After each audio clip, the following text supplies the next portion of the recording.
நம்ம ஜெயிச்சிட்டோம் பாரா. எல்லா பொண்ணுங்களுக்கும் ஒரு ஆசை இருக்கும், நம்மளுக்குன்னு ஒரு கிச்சன் வந்ததுக்கப்புறம் நம்மளுக்கு பிடிச்ச ஐட்டம்லாம் வாங்கி நிறச்சி வச்சிடணும் அப்படின்னு சொல்லி. அதே மாதிரி தான் எனக்கும்.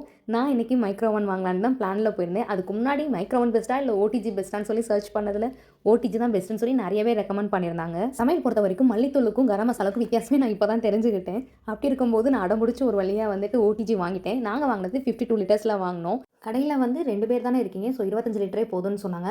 ஆனால் நாங்கள் சொன்னது இல்லை, நாங்கள் ஃப்யூச்சரில் வந்துட்டு நாங்கள் பெரிய ஃபேமிலி ஆகிடுவோம், அதனால் எங்களுக்கு கொஞ்சம் ஹையான லிட்டர்ஸ் கொடுங்கன்னு சொல்லிட்டு 52 லிட்டரில் நாங்கள் பர்ச்சேஸ் பண்ணோம். நான் ஒவ்வொரு ஐட்டம்ஸாக பார்க்கும்போது எனக்குள்ள ரொம்பவே ஹாப்பியாக இருந்துச்சு. பட் என்னோட ஹஸ்பண்டோட மைண்ட் செட் எப்படி இருந்துச்சுன்னா, எப்படி சிக்கிரிக்கம் பாத்தியாப்பா. நாங்கள் ரெடி கேஷ் தான் பர்ச்சேஸ் பண்ணோம். நாங்கள் எங்கே பர்ச்சேஸ் பண்ணோம் அப்படின்னா மீனாட்சி ஃபன் ஹவுஸில் தான் நாங்கள் பர்ச்சேஸ் பண்ணோம். இப்போது குக்கிங்க்கு தேவையான எல்லா ஐட்டம்ஸுமே வாங்கிட்டோம். இனி நெக்ஸ்ட்டு நாங்கள் பண்ண வேண்டிய விஷயம், ஒரு நல்ல குக்கிங் கிளாஸில் போய்ட்டு தான் நான் ஜாயின் பண்ண போகிறேன். ஏன்னா நம்ம இப்போ தான் குக்கிங்குள்ளேயே போயிருக்கோம். ஸோ அதனால் இனிமேல் தான் ஒவ்வொரு விஷயமா நான் கற்றுப்பேன்.